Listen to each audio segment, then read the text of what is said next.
Question number 13 है a circular coil of 30 turns and radius 8 centimetre carrying a current of 6 ampere is suspended vertically in a uniform horizontal magnetic field of magnitude this. Okay, field lines make an angle of 60 degree with the normal to the coil, normal of the coil. Okay, बिल्कुल कोई problem नहीं है.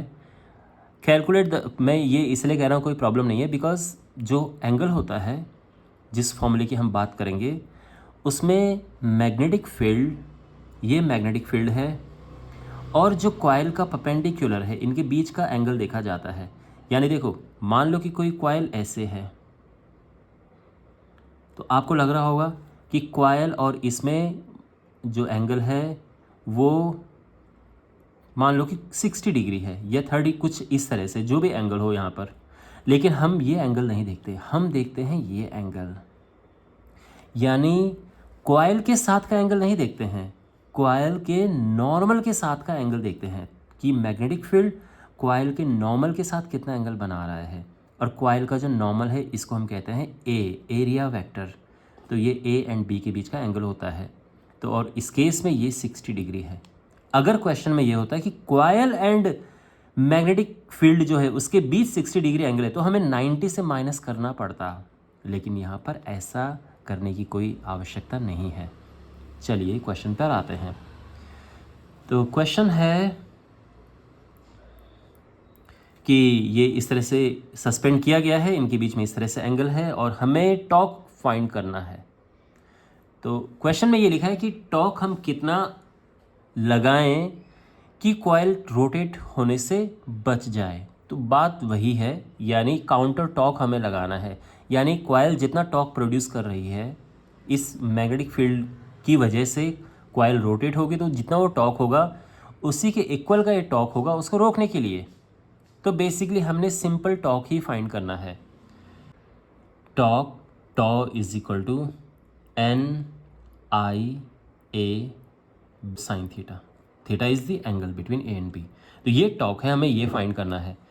तो इस फॉर्मूले में जो जो चीज़ें हैं सबसे पहले तो उनको लिखते हैं कि यहाँ पर क्या है. तो नंबर ऑफ टर्न्स हैं 30, I is current that is 6 ampere, area pi r square, pi is 3.14, radius है 8 सेंटीमीटर. तो इसको हम मीटर में कन्वर्ट करेंगे, पूरा ऐसा ही सिस्टम में रखना है तो ये आ जाएगा. ठीक है, means 3.14 into 64 into 10⁻⁻⁴ metre square. And जो मैग्नेटिक फील्ड है ये 1 टेस्ला है and theta is 60 degree.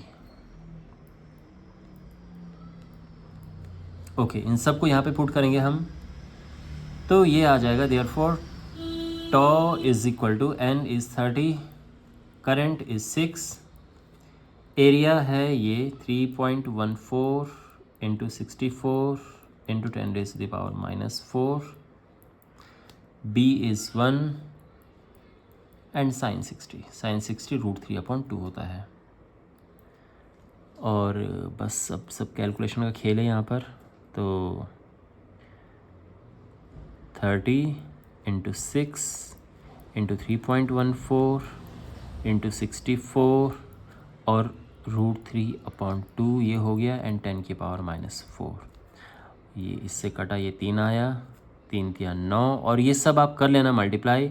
In fact √3 की वैल्यू होती है 1. ओके, यहाँ पर ये हो गया 90, 3.14 इंटू 64 इंटू 1.73.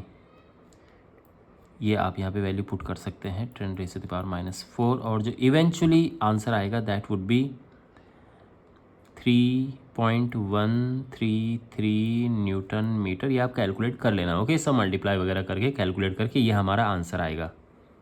ये है बी इसका पार्ट है. और इसमें ये कहा गया है कि ये जो सर्कुलर कॉइल थी इसकी जगह पे एक इरेगुलर शेप की कॉइल रख दी गई है बट एरिया सेम है. तो क्या हमारा आंसर चेंज होगा? तो आप लिखोगे answer will not change since torque does not depend on the shape, it just depends on the area. Torque does not depend on the shape, it depends on the area. It just depends on the area. So therefore